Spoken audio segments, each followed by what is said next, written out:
o mundo ficou de cabeça para baixo, né? Mudou tudo com a revolução digital. Muda a nossa forma de estar no mundo, muda o nosso jeito de aprender. Todos os dias temos que aprender coisas novas. Isso deixa a gente muito inseguro e muito instável, né? Então, eu vou pegar uma ideia de um professor americano, Henry Jenks, que fala da convergência digital, para a gente entender melhor como que esse paradigma da comunicação e do jeito da gente estar no mundo foi alterado, né? O Jenks ele fala ele traz para a gente a ideia de que antes a comunicação ela era feita de para muitos, né? Como ele chama, one to many, né? Era o broadcast. Então era um transmissor, um emissor para muitas pessoas. E esse cenário foi totalmente alterado com a entrada do digital, que, na verdade, acaba sendo many to many. Hoje, todos produzem conteúdo, produzem informação e repassam as informações. Então, criou-se uma rede. Isso é um impacto muito grande nas nossas vidas. Tem impactos positivos e impactos negativos. Eu poderia dizer que os impactos positivos é que a gente pode trabalhar em rede, é que a gente pode compartilhar as informações, o conhecimento, a criatividade, a inovação, a ciência, as descobertas. E, por outro lado, os efeitos negativos também são muitos. E nós não sabemos lidar e não sabemos lidar até agora com eles. Então, as fake news, a big data, onde as nossas informações são passadas para as empresas, o chamado capitalismo algorítmico. Então, são tantas as questões que a gente teve que lidar de ambos os lados, assim, tantos os aspectos positivos. Então, há, no início dessa transformação digital, uma empolgação muito grande. As pessoas ficam maravilhadas com a possibilidade de transmitir notícias, de trocar conteúdos, de se ligar, se conectar.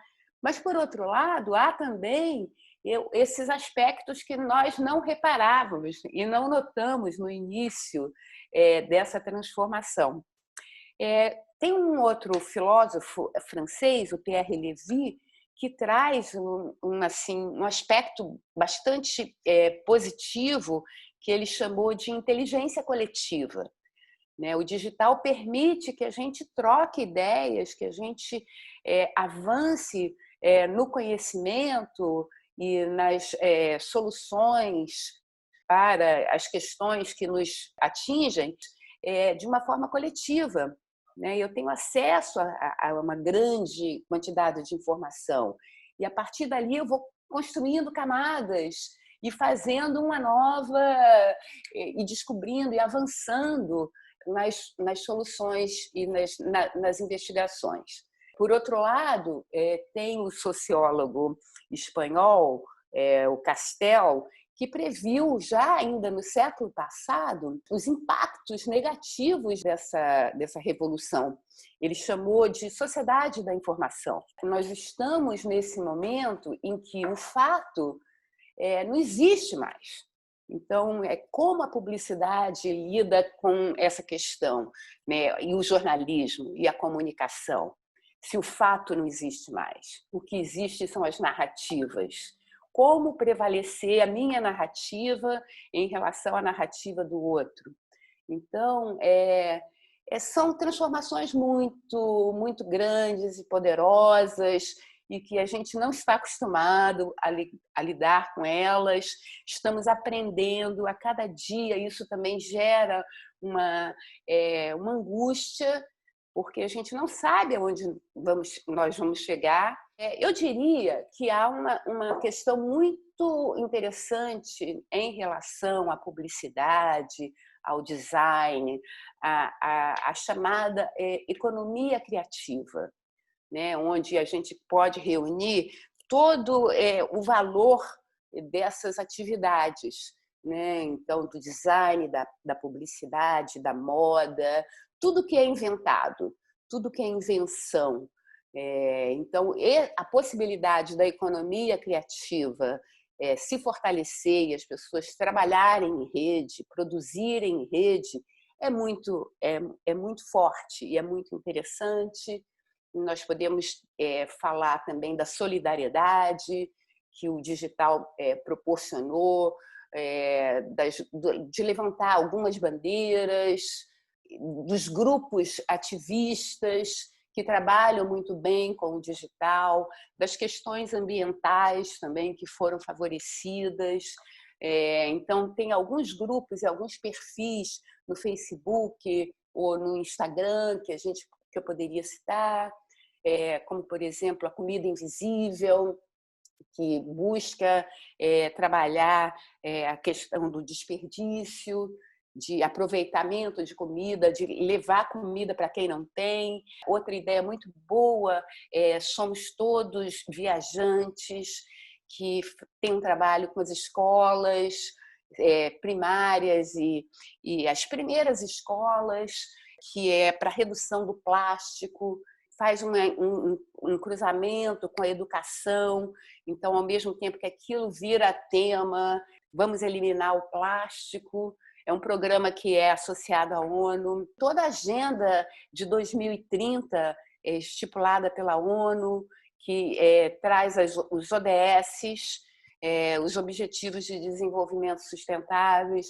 Então, tem também todo um lado de trabalho muito positivo, que abre muitos aspectos, assim, muitas possibilidades de trabalho para quem trabalha com comunicação.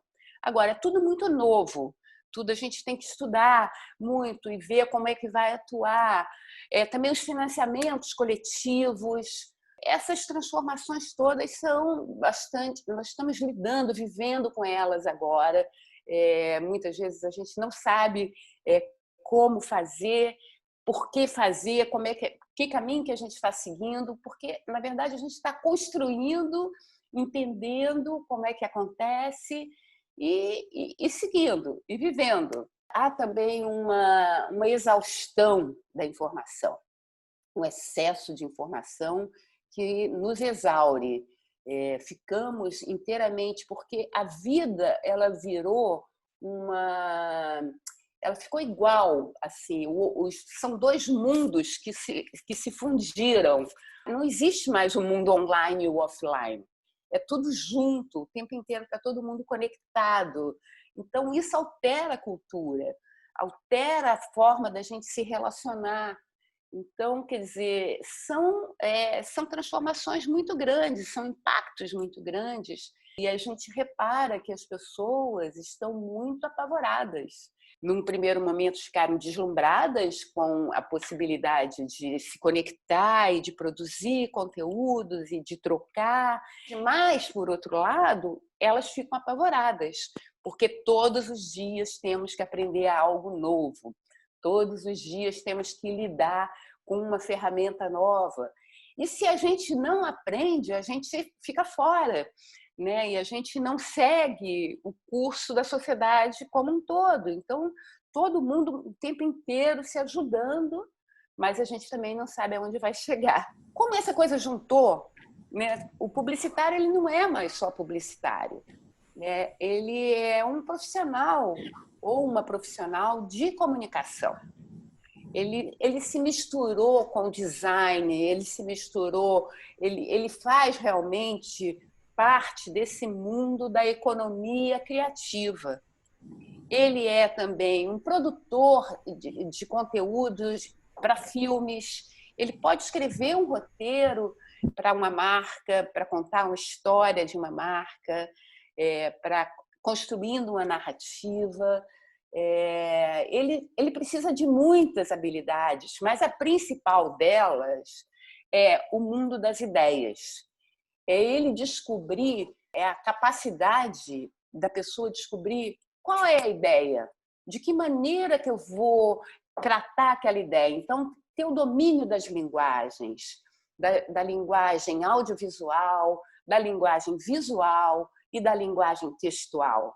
Transitar por essas linguagens, ter o manejo para produzir, então, formatos de comunicação. Seja ele um filme documentário, um filme de ficção, um filme curta, um filme longa, um podcast, um blog, uma narrativa dentro do próprio Instagram que permite várias possibilidades, é uma mídia, na verdade, que permite várias possibilidades de uso, desde o carrossel ao próprio filme, onde a gente começa com um pequeno tempo de 15 segundos e aí a gente passa para a IGTV com uma narrativa mais longa, o YouTube. Então, o manejo e a capacidade de transitar por essas plataformas, né? Então, de pensar algo para o Netflix ou para a Amazon, porque essas plataformas hoje são uma das grandes produtoras de conteúdo, tanto de ficção quanto de documentário. Então, o publicitário ele acabou se fundindo com outras profissões e a profissão mudou, ela se ampliou. O aluno ou o pretendente de atuar nesse campo da comunicação, ele precisa ter esse olhar mais amplo e esse domínio, né, de passar por todas essas mídias, os jogos também. Então, são várias questões, né? É preciso que ele saiba transitar e tenha jogo de cintura por todas essas plataformas e trabalhar com elas, muitas vezes juntos, com 2 ou 3 plataformas, às vezes só com uma. Mas, enfim, ter esse diálogo e essa capacidade mesmo de circular por aí